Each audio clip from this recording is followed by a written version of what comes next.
On est confronté régulièrement à des questions éthiques, mais on ne regarde pas nécessairement ça comme strictement des enjeux éthiques. On le regarde plus directement comme des enjeux d'intervention pour lesquels les questions éthiques sont posées. Quand on pense à l'éthique de la recherche, l'évaluation de la faisabilité des interventions et puis de la qualité des projets de recherche sont faits séparément de l'évaluation éthique ou du comité d'éthique comme tel. Quand on intervient en santé publique, les deux sont très, très intimement liés. On regarde à la fois la qualité des interventions, les déterminants sur lesquels on travaille et les considérations éthiques. Je vais prendre l'exemple d'un programme sur la tuberculose ou Nunavik sur lequel on travaille actuellement, pour lequel on doit reculer un peu puis regarder l'histoire. Parce que si on veut respecter les communautés avec lesquelles on travaille, on doit absolument comprendre les volets de stigmatisation autour de la tuberculose. On doit voir que les gens ont eu un traumatisme social extrêmement important qui est toujours vivant, et puis qu'il y a eu des approches extrêmement paternalistes, directives, dans lesquelles les gens avaient rien à dire. Puis on a des gens qui ont été déportés du nord vers le sud, puis que leurs proches au nord n'ont jamais revu par la suite. Donc ça montre à quel point, puis les gens s'en souviennent. Donc, avant même d'intervenir, on doit être très conscient qu'il doit y avoir des considérations sur la perception des gens du problème de santé, que tout le monde ait ce respect-là des communautés avec leur vision, leur propre vision culturelle, leur propre vision de la santé, et puis qu'on puisse partager cette compréhension-là à tous les intervenants. Donc, il y a des programmes de sécurisation culturelle qui sont mis en place spécifiquement quand on pense aux interventions. Et pour moi, ça, c'est une approche éthique essentielle.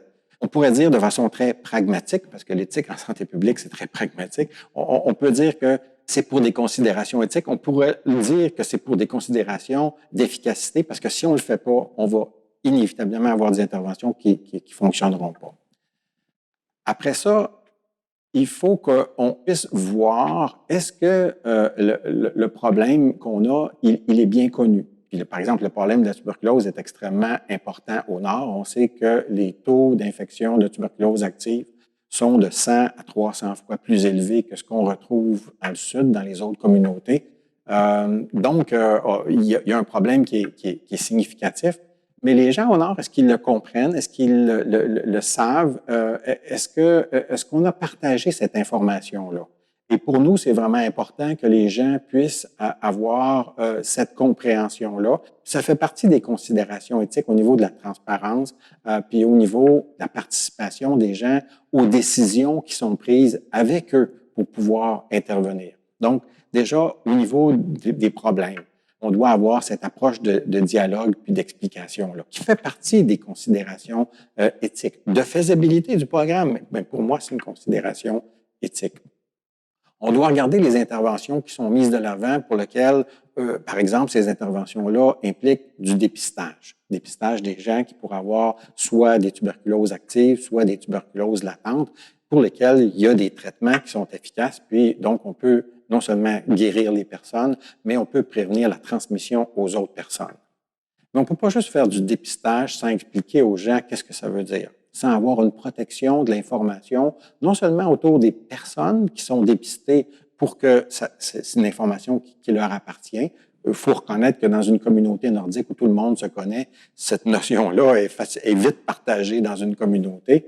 Mais aussi auprès des communautés, on a des demandes des communautés pour dire, nous, on ne veut pas être identifié comme étant la communauté qui a le plus de tuberculose chez nous, puis on veut avoir ce respect-là. Donc, quand on fait des interventions de dépistage, on doit avoir autant le respect des personnes pour qu'ils comprennent bien qu'est-ce que ça veut dire et puis qu'ils soient d'accord qu'on fasse cette chose-là, mais aussi des communautés pour voir quand on véhicule de l'information qu'il y ait un respect des communautés. Puis évidemment, quand on ramène de l'information, parce que l'information, elle est essentielle au changement au niveau de la situation, cette prise d'information-là doit se faire en lien direct avec la communauté pour que les gens soient d'accord de ce qui va être retransmis aux autres.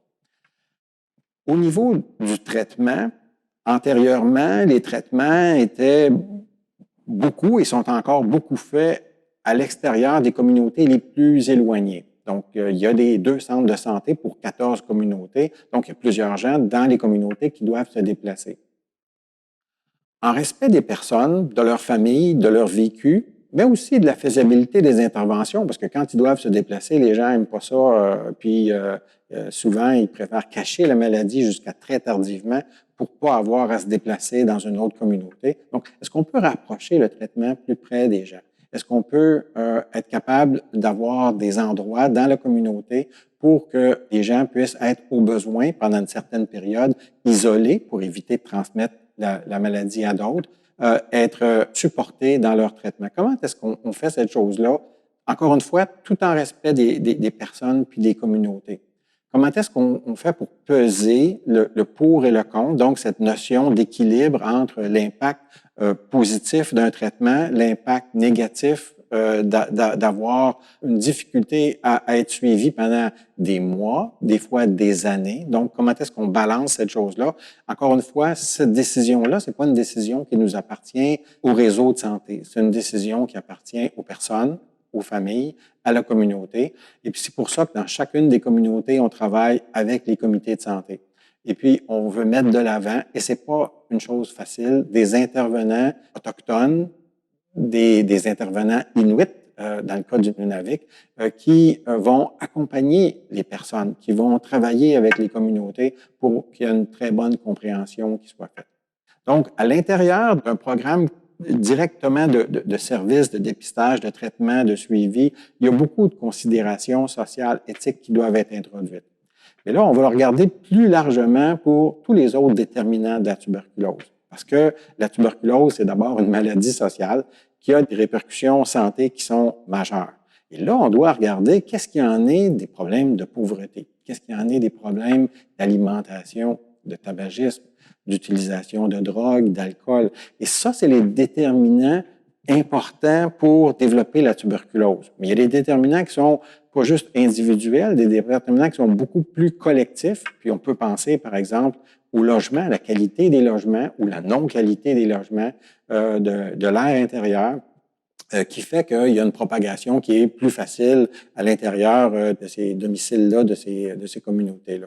Donc, comment est-ce qu'on fait pour aborder ces enjeux d'équité? Là, on est vraiment dans des questions éthiques de santé publique pour être capable de prioriser des interventions, de faire les choix avec les personnes. C'est pas nous qui peut arriver et dire on va faire tel choix, on va faire telle intervention, on doit le faire absolument avec eux, mais on doit le faire en donnant un appui à l'ensemble des communautés, mais aux personnes qui ont les plus grands besoins dans ces communautés-là. Donc, c'est pas juste une approche de dire c'est la même chose pour tout le monde. Les gens n'ont pas tous les mêmes besoins.